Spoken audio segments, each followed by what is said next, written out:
여러분, 단테의 신곡 다들 한 번쯤은 들어보셨을 거예요. 근데 이게 그냥 유명한 옛날 시가 아니거든요. 그 안에는요, 정말 기가 막히게 정교한 도덕적 논리 시스템이 숨어 있습니다. 오늘 저랑 같이 그 비밀의 문을 한번 열어보시죠. 와, 시작부터 정말 강렬하지 않나요? 단테의 지옥에 딱 발을 들이는 순간 말 그대로 미친 듯이 몰아치는 폭풍 속에서 영혼들이 마구 내동댕이 쳐지는 거예요. 이 장면을 읽다 보면 정말 눈앞에 그 광경이 생생하게 그려지는 것 같아요. 근데 여기서 이런 생각이 들죠. 아니, 왜 하필 폭풍이지? 그냥 아무렇게나 정한 잔인하게만 한 벌처럼 보이잖아요. 그쵸? 하지만 만약 그게 아니라면요. 이 모든 끔찍한 형벌 뒤에 아주 완벽한 소름 돋는 논리가 숨어 있다면 어떨 것 같으세요? 바로 그거예요. 우리는 그냥 지옥이 얼마나 무서운지 구경하려는 게 아닙니다. 이 세계를 움직이는 규칙을 이해하기 위한 여정을 떠나는 거죠. 단테가 아주 치밀하게 설계해 놓은 이른바 신성한 정의의 시스템 속으로 말이죠. 자, 그럼 이제부터 단테의 지옥을 이해하는 마스터 키를 알려드릴게요.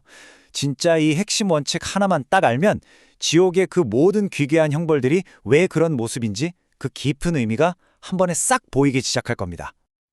그게 뭐냐면요. 바로 콘트라파소라는 개념입니다. 오늘 얘기의 진짜 핵심이에요. 직역하면 반대로 고통받다 뭐 이런 뜻인데 더 정확한 의미는 자기가 저지른 죄에 딱 맞는 벌을 받는다. 일종의 시적인 정의의 법칙이라고 생각하시면 돼요. 그러니까 단테의 지옥에서 진짜 재밌는 게 이거예요. 거기서 받는 모든 고통은요. 그냥 아무렇게나 주어지는 게 절대 아니에요. 죄인들이 살았을 때 스스로 선택했던 삶을 거울처럼 그대로 비춰주는 거죠. 말하자면 우연이란 1도 없는 완벽한 인과응보의 세계랄까요? 자, 이 표를 한번 보세요. 콘트라파소가 뭔지 감이 확 오실 거예요. 예를 들어 정욕의 죄를 지은 사람들. 이 사람들은 생전에 이성의 끈을 놓고 욕망에 그냥 휩쓸렸잖아요. 그러니까 죽어서는 영원히 폭풍에 휩쓸리는 거예요. 또 분노를 참지 못하고 막 터트리며 산 사람들은 죽어서도 진흙탕에서 영원히 서로 치고받고 싸웁니다. 탐욕의 눈이 멀어서 재물을 긁어모으던 사람들은 그 재물처럼 무거운 짐을 지고 계속 부딪히고요. 어때요? 죄의 본질이 형벌에 그대로 드러나죠? 좋습니다. 그럼 이제 이론은 충분히 봤으니 저랑 같이 지옥으로 직접 한번 내려가 보시죠.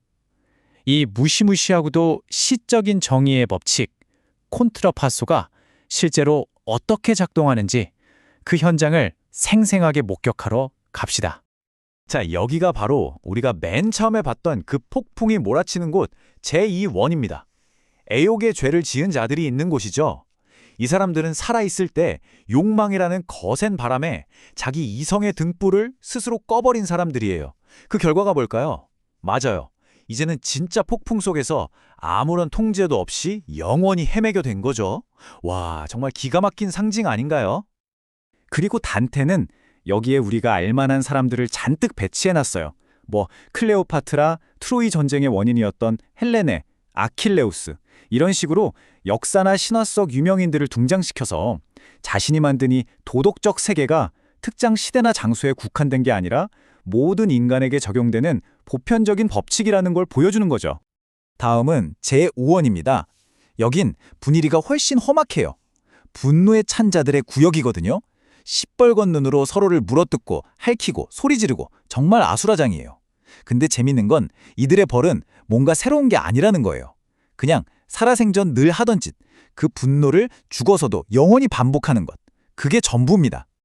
그런데 여기서 끝이 아니에요. 이 진흙탕 표면 아래를 들여다보면 또 다른 영혼들이 있어요. 겉으로 분노를 터뜨리진 않았지만 속으로만 끙끙 앓고 세상을 원망했던 우울한 자들이죠. 이들은 살아서 침묵으로 일관했듯이 죽어서도 이 시커먼 진흙 아래에 갇혀서 그저 슬픈 노래나 부글부글 끓어오르듯 읊조릴 뿐이에요. 자, 이제 지옥의 가장 밑바닥 제9원까지 내려왔습니다. 여기는 배신자들이 있는 곳이에요. 이전까지의 지옥과는 분위기가 완전히 달라요. 뜨거운 불길 대신 차가운 얼음만 가득하죠. 왜냐고요? 배신이라 말로 인간적인 온기라고는 찾아볼 수 없는 가장 차가운 범죄니까요. 그 차가운 마음의 대가로 이제 영원히 얼음 속에 갇혀버린 겁니다. 어떤 따스함도 어떤 움직임도 없이요. 여기서 정말 가장 끔찍하고도 인상적인 장면이 펼쳐지는데요. 바로 우골리노 백작의 이야기입니다.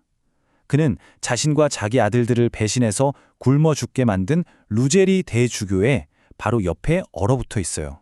그리고 영원히 그 배신자의 머리를 씹어먹고 있습니다. 이건 그냥 벌이 아니죠. 지옥의 정의가 얼마나 개인적이고 끔찍할 정도로 처절할 수 있는지를 보여주는 장면입니다. 하지만 단테의 이야기는 이렇게 끝없는 절망으로 끝나지 않습니다. 이게 또 이 작품의 위대한 점이죠. 그의 여정은 지옥을 통과해서 희망을 향해 나아가거든요. 자, 이제 단테를 따라서 어두운 밖으로 나가보겠습니다. 왼쪽의 지옥과 오른쪽의 연옥을 한번 비교해 보세요. 완전히 정반대죠? 지옥은 영원한 벌, 절망, 끝없는 추락의 공간이에요. 반면에 연옥은 일시적인 속죄, 그리고 희망, 빛, 위로 올라가는 상승의 공간입니다. 연옥에서의 고통은 벌이 목적이 아니라 영혼을 깨끗하게 정화하기 위한 과정인 셈이죠. 이걸 보면 단테가 생각한 신의 시스템이 마냥 잔인하기만 한 건 아니라는 걸 알 수 있습니다. 단테의 스승인 베르길리우스가 이런 말을 해요. 산을 오르는 게 점점 즐거워지고 쉬워질 때 그때가 바로 이 길의 끝에 다다른 것이라고요. 이게 무슨 뜻일까요? 영혼이 깨끗해질수록 죄의 무게가 가벼워져서 오르막길이 더는 힘들지 않게 된다는 거죠. 그러니까 연옥은 그냥 벌 받는 곳이 아니라 스스로 노력해서 정화해 나가는 아주 능동적인 여정인 거예요. 자, 이렇게 지옥과 연옥을 숨가쁘게 달려왔는데요. 이제 슬슬 마무리할 시간입니다. 대체 이 700년도 더 된 이야기가 오늘을 사는 우리에게 왜 여전히 중요한 걸까요? 그 의미를 한번 정리해 보겠습니다. 오늘 이야기의 핵심 기억하시죠? 단테가 그린 사후세계는 그냥 무서운 곳이 아니라 완벽하고 상징적인 정의의 시스템이라는 것. 그리고 모든 벌은 결국 자기 자신의 선택이 낳은 결과라는 점입니다. 말하자면 이 신곡은 죄와 벌 그리고 구원에 대한 거대한 도덕적 지도라고 할 수 있겠네요. 결국 단테의 지옥편은 현대인들이 생각하는 지옥의 이미지를 거의 만들어냈다고 해도 과언이 아니에요.